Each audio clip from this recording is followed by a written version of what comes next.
Video వివాదంపై దిగొచ్చింది meta. ప్రధాని మోదీకి క్షమాపణ చెప్పారు జుకర్బర్గ్. ప్రధాని మోదీ వీడియో తొలగింపుపై క్షమాపణ చెప్పారు మార్క్ జుకర్బర్గ్.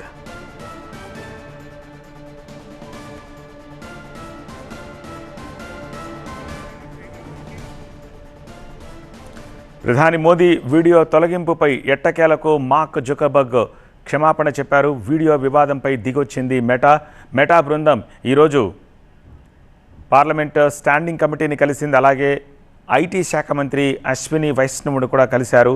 ఈ నేపథ్యంలో భేషజాలకు పోకుండా మెటా అధిపతి మార్క్ జుకర్బర్గ్ ప్రధాని మోదీకి క్షమాపణ చెప్పాలంటూ డిమాండ్ చేశారు. అయితే బృందం ఈ విషయాన్ని జుకర్బర్గ్కి చేరవేసింది. మార్క్ జుకర్బర్గ్ క్షమాపణ చెప్పారు, ప్రధాని మోదీకి క్షమాపణ చెప్పారు. ప్రధాని మోదీ వీడియో తొలగింపుపై క్షమాపణ చెప్పారు. సిఎస్ఏఎం డీప్ ఫేక్ కంటెంట్ వ్యాప్తిపై విచారం వ్యక్తం చేశారు. కొన్ని రకాల కంటెంట్ని బూస్ట్ చేయడానికి భారీగా డబ్బులు తీసుకున్నట్టుగా కూడా అంగీకరించింది మెటా.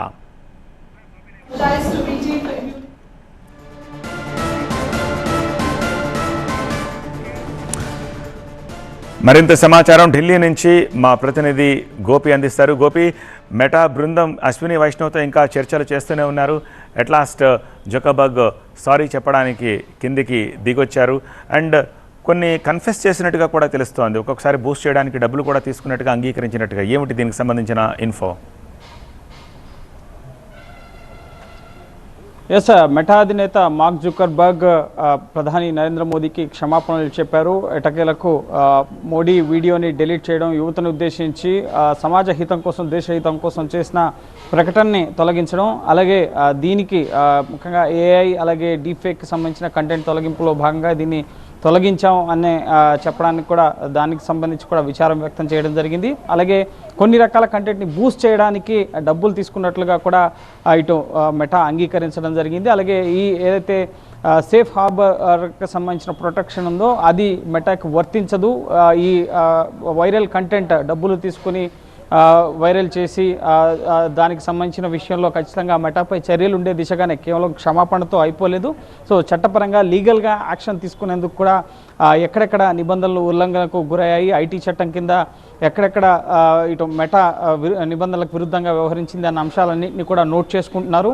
కేవలం ప్రభుత్వ పరంగానే కాదు, ఇటు చట్టపరంగా నిబంధనలకు విరుద్ధంగా మెటా వ్యవహరించిందన్న ఆధారాలను కూడా ఇటు భారత ప్రభుత్వం ఐటీ శాఖ సేకరిస్తుంది. సో అందులో భాగంగానే అనేక అంశాలపైన ప్రస్తుతం మెటా గ్లోబల్ బృందాన్ని ఇటు కేంద్ర ఐటీ శాఖ ప్రశ్నిస్తున్న పరిస్థితి. నిన్న స్టాండింగ్ కమిటీలో కూడా అల్గరిథంలో భాగంగా డీప్ ఫేక్ వీడియోలు తొలగించే క్రమంలో భాగంగా ప్రధాని నరేంద్ర మోడీ వీడియోను తొలగించామన్న వివరణ పట్ల కూడా కేంద్రం చాలా సీరియస్గా అబ్జెక్ట్ చేయడం జరిగింది ఈ విషయాన్ని. సో ముఖ్యంగా ఒక సామాజిక మాధ్యమం దేశ యువతని ప్రభావితం చేసే విధంగా ఒక అమెరికన్ కంపెనీ ఇటు అమెరికాలో చైనా యాప్స్ ఉపయోగిస్తూ ఉంటారు. సో కానీ భారత్లో చైనా యాప్స్ కాకుండా విస్తృతంగా కోట్లాది మంది భారత్లో ఈ మెటా ఇటు అమెరికాకి సంబంధించిన సాఫ్ట్వేర్ ఈ సోషల్ మీడియా యాప్స్ని వినియోగిస్తున్న దేశంగా, వాళ్ళకి మార్కెట్ కల్పిస్తున్న దేశంగా భారత్ ఉంది. సో అటువంటి దేశంలో దేశ ప్రధాని వీడియోని తొలగించడం, అలాగే వైరల్ కంటెంట్ ముఖ్యంగా అబ్యూజివ్ కంటెంట్, ఇటు సమాజ హితం కాని కంటెంట్ని వైరల్ చేయడం, సో దాన్ని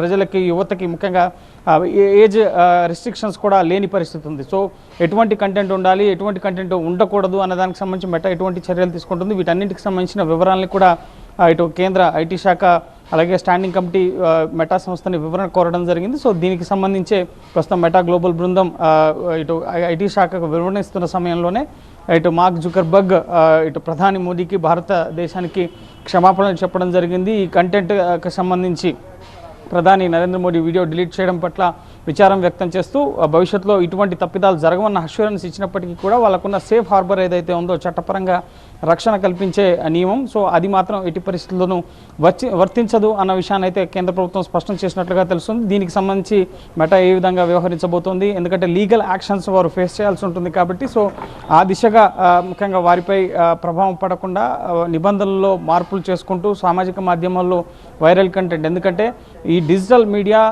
సామాజిక మాధ్యమాల్లో మాధ్యమాల్లో ఉన్న వీడియోలు, యువత వీరంతా కూడా ప్రజాస్వామ్యాన్ని క్వశ్చన్ చేస్తున్న పరిస్థితి.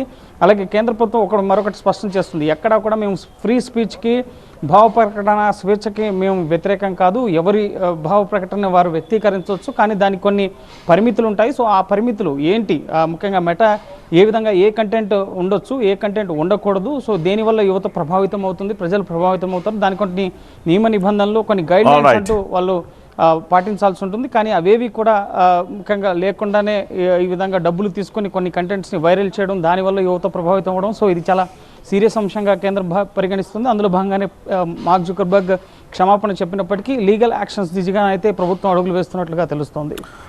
ఆల్ రైట్ గోపి, సో ఈ ఘటనకు సాంకేతిక లోపమే కారణమని చెప్తూ వచ్చిన మెటా ఎట్ లాస్ట్ సారీ చెప్పడానికి మెట్టు దిగినట్టుగా చెప్పాలి. బుధవారం అంటే ఈరోజు పార్లమెంటరీ స్థాయి సంఘం హెచ్చరించింది మెటాని, మీరు క్షమాపణ చెప్పకపోతే ఇది 140 కోట్ల మంది భారతీయులకు సంబంధించిన అంశము, భారతీయులకు ప్రతినిధి అయిన ప్రధాని మోదీ షేర్ చేసిన వీడియోకి సంబంధించిన అంశం కాబట్టి ఇది ప్రజాస్వామ్యంపై దాడిగా మేము చూస్తామని స్థాయి సంఘం గట్టిగా వార్నింగ్ ఇచ్చింది. ఒకవేళ 3 డేస్లో మీరు సారీ చెప్పకపోతే ఆ తర్వాత సేఫ్ హార్బర్ ప్రొటెక్షన్ క్లాజ్ని తొలగిస్తే సోషల్ మీడియా ప్లాట్ఫామ్కు చెందిన అధికారులపై మేము కేసు నమోదు చేస్తాము అని చెప్పి హెచ్చరించేసరికి మెటా ప్రతినిధి బృందం జుకర్బర్గ్ ఈ విషయాన్ని చేరవేసింది. దీంతో జుకర్బర్గ్ క్షమాపణ చెప్పారు.